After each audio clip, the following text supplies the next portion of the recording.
yeah, it doesn't seem like the place a stabbing would happen. Now at 6 o'clock, a stunning stabbing inside a popular bar in Portland's Pearl District. We'll have the latest on this story, including an update on the woman who was stabbed, coming up in a live report. Evacuation orders have been lifted for some parts of Clackamas County after last week's severe weather, but other areas of the county still preparing for the possibility of more landslides.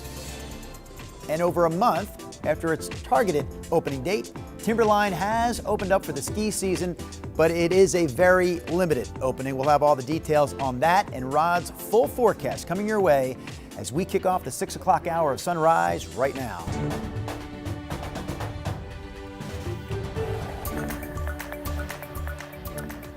Good morning. Thanks for joining us on this Monday. I'm Drew Carney. China Green has the day off, and so does Chris McGinnis. But Rod Hill, as we just mentioned, is here. He's ready to rock and roll with a 6 o'clock hour forecast. Rod. What am I doing again? Okay, yes, Don't thank ask. you. All right. Good morning to you. By the way, 8.13 inches is where we stand for the month of December at PDX. Normal is like 5.77. And of course, we still have, basically 2 weeks to go. So a very wet December indeed. With that said, there are no big storms this week, no big soaks expected.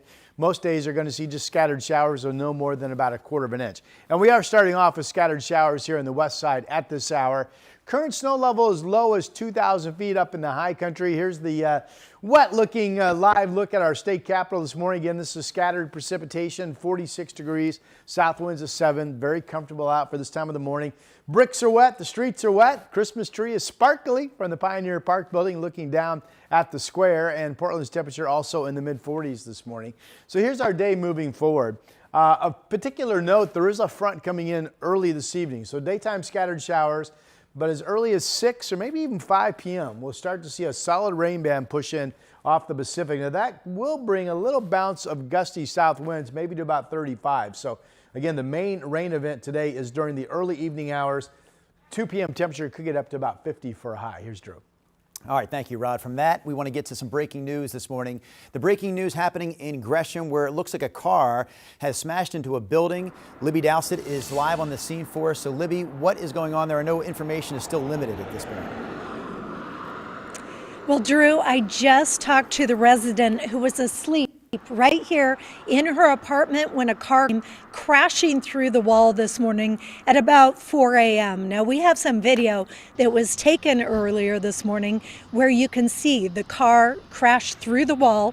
In fact, Stacy Pennycook, who lives here, says she had to come outside, walk around the wall of her apartment just to figure out what had happened. She thought a tree maybe fell on her place, but then she saw a car sticking out of her building right here, right into her dining room and kitchen area. Tons of smoke, she said, inside. And she said this appears to have started with 2 cars colliding on the road along 172nd. And she said she talked to a driver in the car in her dining room, and he appeared to be in shock, but somewhat okay. He was talking to medics. Now, she also says she's just coming out of shock herself, and she talked to us about that this morning. In disbelief, and think, now all the things of where am I going to go? What am I going to do? Because obviously I can't live there with a hole in my wall, and it's like I don't have renter's insurance, and, my son and I were already, with the economy, you're barely making it, and my rent is decent here. So now I'm like, okay, now what happens? There is some good news. Her son was not here. He was at work. But she said if he had been at home, this is a time of day he would have been in that dining room since he works the overnights. Also, she got her 2 pets out safely. So no one was severely injured that she knows about at this point. Again, the driver that went through this wall was taken to the hospital. We do not have an update on his condition. Drew, back to you. All right, KGW's Libby Dowsett live for us this morning at that car crash scene in Gresham. In Portland, police are investigating a reported stabbing inside a bar in the Pearl District. So police have not yet mentioned the River Pig Saloon by name, but we did see officers putting up tape inside the bar on Saturday night and also at both ends of the street that the bar sits on. One woman we know was taken to the hospital with non-life-threatening injuries. Police have not made any arrests at this point. The River Pig Saloon declined our request for comment. In other local headlines, police arrested a man who's charged with second-degree murder after a deadly stabbing in southeast Portland. Officers arrested 41-year-old Jason Norwest on Saturday morning after responding to a disturbance call at an apartment in the Hazelwood neighborhood on southeast Stark Street. Police found a woman who was already dead inside that apartment when they got there. In addition to second-degree murder, Norwest is also charged with unlawful use of a weapon. Anyone with information about what happened should contact Portland police. Police arrested a man after a deadly collision in Woodburn that involved a car and a pedestrian. Investigators say 18-year-old Michael Bowar was allegedly hit and killed someone Friday afternoon near James Street and Tierra Lynn Drive. Officers say evidence shows he was under the influence at the time. Bauer is how you say his name. Bauer faces charges that include DUI and manslaughter. Investigators also working to figure out what sparked a huge commercial fire in McMinnville Friday night. So this happened around 11:30 off Highway 18. Firefighters were able to put out the fire without any injuries, and they also kept it from spreading to other buildings.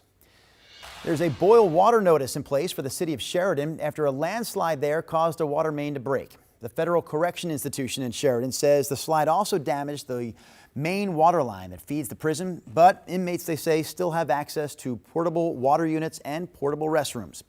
City officials in Sheridan say the water line is fixed at this point, and the boil water notice will stay in place through tomorrow.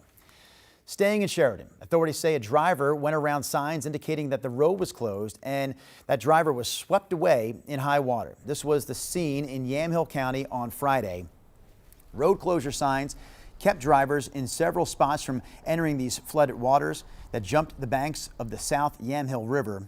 The Yamhill County Sheriff's Office says a 52-year-old from Amity drove through the fast-moving water that morning and died. Witnesses say his car drifted away in the waters, adding that at one point he got out only, though, to later disappear in the water. Just re-encourage folks in the community to be trustful of the signs that have been posted. Encourage people not to go past the road closure or high water signs for their safety. A water rescue team from the Salem Fire Department and Yamhill County resident with swift water training helped to recover the victim's body. Clackamas County has lifted all level 3 evacuation notices for the south end of East Salmon River Road and East Welches Road. Evacuation notices were in place there because of a landslide in the town of Welches. Elsewhere in Clackamas County, a part of Knights Bridge Road is still under a level 2 beset notice, and level 1 evacuations are still in place for lower elevation spots along the Molalla and Pudding Rivers and for some other areas in the county where landslides are still possible. Here's another problem spot in the county. 2 homes on Applegate Terrace in Oregon City have been evacuated because of the threat of landslides. Someone who lives in that area told first responders they saw signs of a nearby hillside shifting.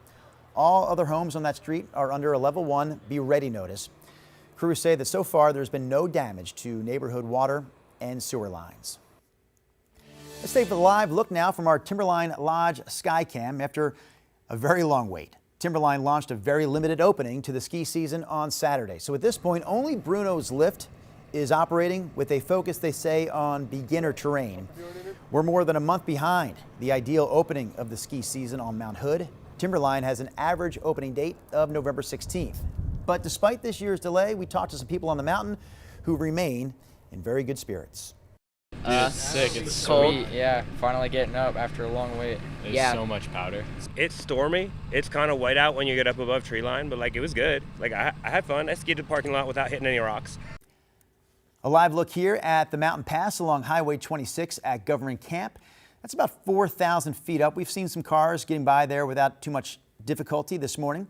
The Timberline Ski Resort does want to remind people, though, that winter driving conditions are in effect at this point up on Mount Hood. All right, forecast time with Rod Hood. What do you got for us, Did you say Rod Hood? You did. Yeah, Rod Hill, what do you got? What's the all about?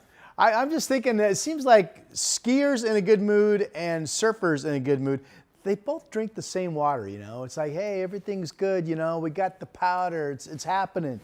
The big story here is with the mountain is that finally snow levels are settling below pass level. This entire week, I think, on average, about 3,000 feet. No big storms, but at least we won't lose any snow, and every little weak system that comes through will add to the bases somewhat. You can see they've been out grooming. This is the Bruno lift up at Timberline. So they're moving snow around and getting ready for a day on the slopes. It's 25 degrees. They've actually picked up 7 inches of new snow. And here's our ski report. So Timberline is opening that Bruno lift with an 18-inch base. Meadows, of course, not open yet, only 11. They've picked up 5 in the past 24. Ski Bowl 8's picked up 3. Of course, they're still closed, including their ski tubing hill. And Bachelor's got a foot on the ground, still waiting to open. They've picked up 4 in the past 24 hours. A reminder, we do have snowy pass conditions this morning. There's Government Camp's ODOT camera up there on Highway 26, 32 degrees, snowing and 30 degrees at Santiam. It's a scattered shower pattern this morning. Really not a bad morning at all. We do have, as I mentioned, snowflakes as low as about 2,000 feet at this hour. Temperatures 37 in Hillsborough. Well, most of us are in the 40s. There's Gresham at 43, and here comes Salem at 46 degrees. If you're going to be up in the high country today, right about freezing. The Government Camp getting up to about 34 degrees. Story today is not much during the day, but evening snow that could drop 3 to 6 inches up there at that 3,000 foot level. Mainly a dry day central and eastern Oregon. Temperatures in the 40s for highs. We'll get up to about 50 here in the valley with scattered showers. And we do have an early evening rain band that comes through with the front. Winds will pick up a little bit. Tomorrow could be completely dry during the daytime. Could be. And then we've got rain picking up Wednesday. And right now it shows scattered showers on Christmas Day with a high of 49 degrees. That's your update.